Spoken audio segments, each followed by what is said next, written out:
Hello అండి, welcome back to family buddies cooker channel. ఈరోజు special ఏంటి అంటే కొబ్బరన్నం అండ్ చికెన్ కర్రీ అనమాట. నా బెస్ట్ కాంబినేషన్, నాకు చాలా ఇష్టం ఇది తినాలని. ఎప్పటి నుంచో అనుకుంటుంటే మార్కెట్కి వెళ్ళినప్పుడు ఒక కొబ్బరికాయ తెచ్చుకున్నాను. సో దాంతో ఈ కొబ్బరిపాలు తీసుకుని దాంతో కొబ్బరన్నం చేద్దామని చేస్తున్నాను. సో కొబ్బరికాయ ఫస్ట్ చిన్న చిన్న ముక్కలుగా కట్ చేసుకొని మిక్సీ జార్లో బ్లెండ్ చేసుకొని తర్వాత కొంచెం దానికి కావాల్సినంత వాటర్ వేసుకొని మెత్తటి పేస్ట్ అయ్యేలాగా ఆ వాటర్ అంతా డ్రైన్ చేసుకోవాలి. పిప్పి వేస్ట్ అవ్వదండోయ్. పిప్పిని ఏం చేద్దామో తర్వాత చూపిస్తాను మీకు ఇంకో వీడియోలో.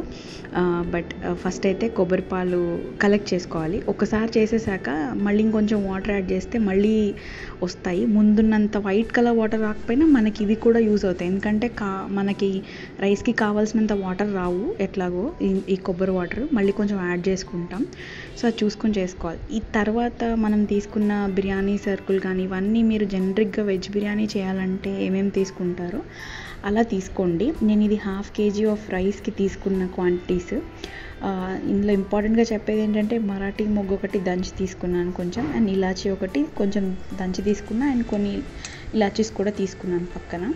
ఇవన్నీ న్యాచురల్గా మనం వెజ్ బిర్యానీస్ లేకపోతే అప్పుడు చేసినవి. ఇది ఒక ఆనియన్ పెద్ద ముక్కలుగా కట్ చేసుకున్నాను, అండ్ చిల్లీస్ వేసుకున్నాను. దీనిలో కారం వేయరు రెసిపీలో, మసాలా అండ్ గ్రీన్ చిల్లీస్ వేసుకోవడమే. సో నేను 6 చిల్లీస్ యాడ్ చేసుకున్నాను. మీరు చూసారు కదా, ముందు నేను దీంట్లో నెయ్యి వేయట్లేదండి, నూనెతోనే చేశాను. సో ఆయిల్ వేసి ఫస్ట్ అవన్నీ వేపుకున్నాక కొంచెం ఆనియన్స్ వేసి వేపుకున్నాక తర్వాత ఈ ఆలు అనేది కొబ్బరన్నంలో నాకైతే స్పెసిఫిక్గా చాలా చాలా ఇష్టం. ఎంత చికెన్తో తిన్నా ఆ కాంబినేషన్లో ఒక ఆలు ముక్క ఉంటే ఆ ఫీల్ వేరే ఉంటుంది. So little bit of salt వేసాను. తర్వాత వచ్చేసి కొంచెం బిర్యానీ పౌడర్ వేసాను. ఆ తర్వాత మీకు చూపిస్తున్న కప్తో 4 cups అయితే నాకు 1/2 kg రైస్ అండి. అది మెజర్మెంట్ చేసుకొని 8 to 9 cups ఆఫ్ కొబ్బరిపాలు లాగా ఇందాక మనం గిన్నెలో తీసి పెట్టుకున్నాం కదా, నాకు అది 6 cups వచ్చింది. అండ్ నేను ఒక 3 cups వాటర్ యాడ్ చేసుకున్నాను. తర్వాత రైస్ కూడా వేసాను. ఆ వీడియో స్కిప్ అయింది, రైస్ వేసేటప్పుడు వీడియో వేసేసాక ఇది యాక్చువల్గా ఫస్ట్ కొబ్బరిపాలని మసలు పెట్టాలి. మరిగాక మనం రైస్ వేసుకొని ఇట్లా మూత పెట్టుకోవాలి. మూత పెట్టేటప్పుడు చూసుకొని కొంచెం మనం తిప్పడానికి వీలవ్వనంతసేపు వేసుకోవాలి. ప్యారల్గా పక్కన చికెన్ కుక్ చేస్తున్నాను. ఇలా బబుల్స్ వాటర్ ఉన్నంతసేపు తిప్పుతూ ఉండాలి, ఎందుకంటే పక్కన ఇట్లా అట్టకట్టేసినట్టు అవుతుంది. అదంతా మనకి రైస్లో మిక్స్ అవ్వాలి కాబట్టి తిప్పుకుంటూ ఉండాలి.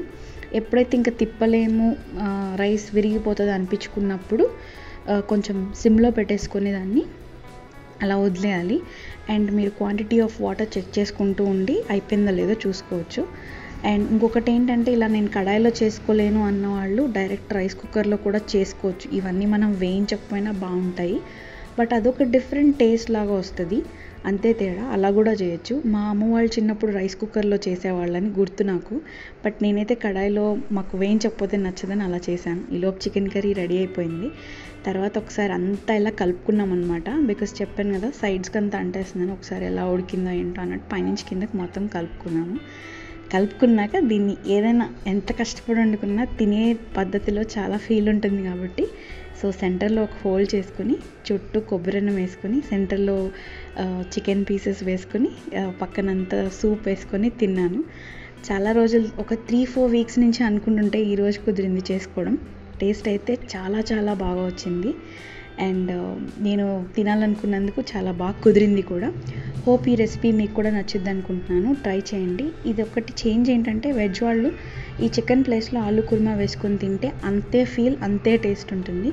అంతేనండి video. Please do like, share and subscribe to family buddies cooker channel.